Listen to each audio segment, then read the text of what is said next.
Welcome to There Is No Clash. Here at There Is No Clash, we recognise research as an independent force with the power and the authority to challenge the old and construct the new, to create an energy that will further guide logical inquiry and to contribute to intellectual and scientific progress. We don't claim to present the absolute truth, rather to introduce a systematic, critical overview applying what we refer to as reason, which according to an article in the International Journal of Philosophical Studies is defined as the capacity of consciously making sense of things, establishing and verifying facts, applying logic and changing or justifying practices, institutions and beliefs based on new or existing information. Our line of inquiry in this programme starts with Misr, the cradle of civilization and the land of mysteries, the land where the story of Moses and Pharaoh took place. In fact, the story of Moses and Pharaoh is one of the most repeated stories in the Quran, if not the most. According to the Quran, this story takes place in Misr. The Quran narrates what Pharaoh said, "Don't I own Misr and these rivers that are running from beneath?" Moses also addresses the Israelites and says, "Descend to Misr." Where exactly is Misr that is being referred to in the Quran, and what are its borders? Is it the current Egypt that we know now, with borders from Alexandria in the north to Aswan in the south?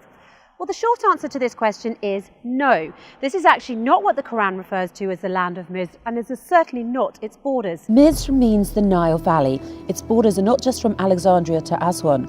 Misr extends from the Mediterranean Sea all the way down to Ethiopia or the Abyssinian highlands from where the River Nile originates. These countries along this line have always been, across history, one country ruled by one king.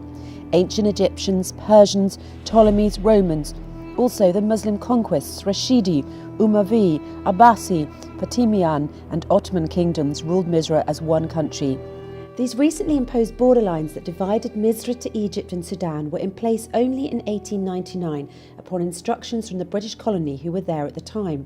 This was the first and most dangerous formal division for Misr into a northern country named Egypt and a southern country named Sudan.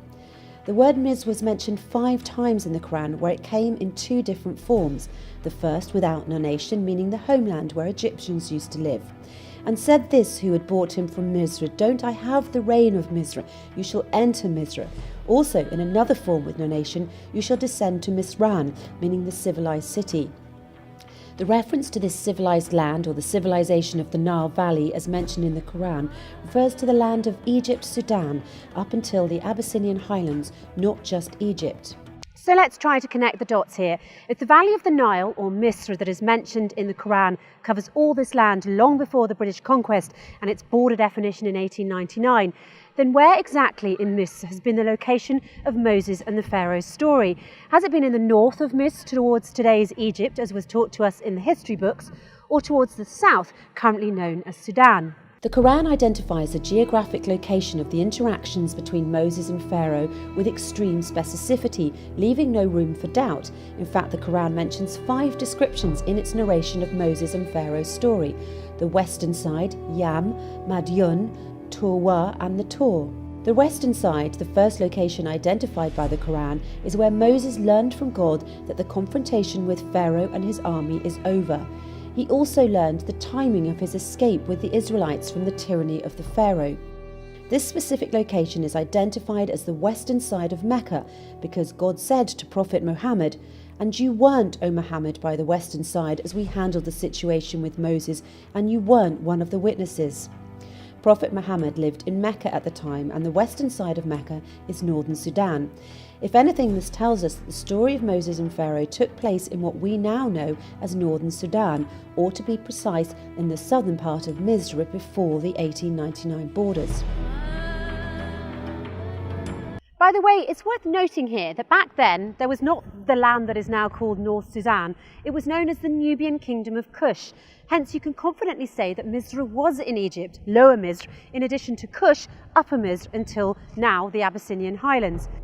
Kush was the home of people of dark skin called the Kushites, who built a strong civilization economically, politically and spiritually.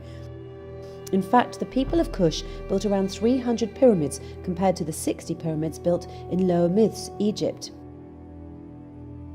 There were always disputes between Upper and Lower Misr about who would rule Misr as a whole, and indeed the Nubian Kush or Upper Misr succeeded sometimes in ruling Misr as a whole. Eventually, the Lower Miz, Egypt, succeeded afterwards to control the reign of Miz as a whole. And since the story of Moses and the Pharaoh took place in the current north of Sudan, or in a more accurate description, at the southern part of Miz before the border division took place in 1899. This then means that the story of Moses and the Pharaoh took place in the land of Cush, or in the Upper Miz region, and that the Pharaoh that was referred to in the Quran is a proper noun for one of the kings of Cush, or Upper Miz, that is currently north of Sudan, and not Ramses II, the king of Lower Miz, Egypt, as narrated in some history books. In the Quran, Pharaoh says, "Aren't I the ruler of Miz, and these rivers are running beneath me, can't you see?" If we refer here to Egypt, Lower Miz, as we know it today, it is only one river, the Nile.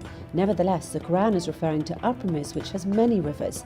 This again implies that the story of Moses and Pharaoh took place in Upper Miz or northern Sudan. The river Al-Yam, the second location mentioned in Moses and Pharaoh's story, refers to where Pharaoh sunk with his army.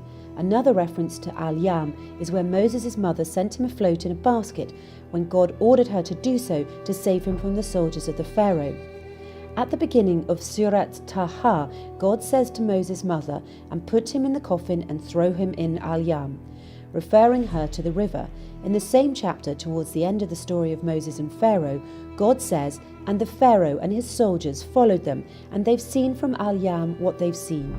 So while we agree that Moses at the beginning of the story was thrown in Al-Yam and the Pharaoh at the end of the story sunk in Al-Yam, we associate two meanings to Al-Yam. We claim that the first Al-Yam is the River Nile and contradict ourselves by saying that the second Al-Yam refers to the Red Sea, where the Pharaoh and his army supposedly met their fate. Wrong. Both instances refer to the river where Moses was left as a child and the place where the Pharaoh and his army sunk beneath the waters.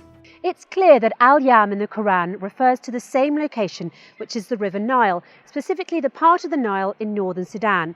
In fact, the word yam linguistically means water as a source of life and food, and it was used to refer to the Nile Valley in this region, starting from the 4th cataract to the 6th cataract. This area, Yam, is one of the most fertile areas in the Nile Valley and is now called Shendi Branch, where the Nile starts to become wider and with lower fertile banks. Obviously, you're beginning to question here, what about the verses in Quran that explain Moses crossing the sea and the fatal ending of Pharaoh and his army beneath the waters? The Quran says, "And as we parted the sea, and we rescued you and sunk Pharaoh and his followers while you were wandering." Let's address this. The Quran was revealed in Lesson Arabic, so they understand. Arabs use the word bahra for sea or for any large body of water like oceans, seas, rivers, lakes, etc. For example, in Surat Al-Furqan, "And he who combined water from both seas, one is fresh and drinkable, and the other is salty and not drinkable, and made between them isthmus and carved rocks." Similarly, "And the two seas are not equal. This is fresh and drinkable, and this is salty and not drinkable." The Quran here is clearly referring to the sea as a big body of fresh or salty water, whether it's actually a river or a sea.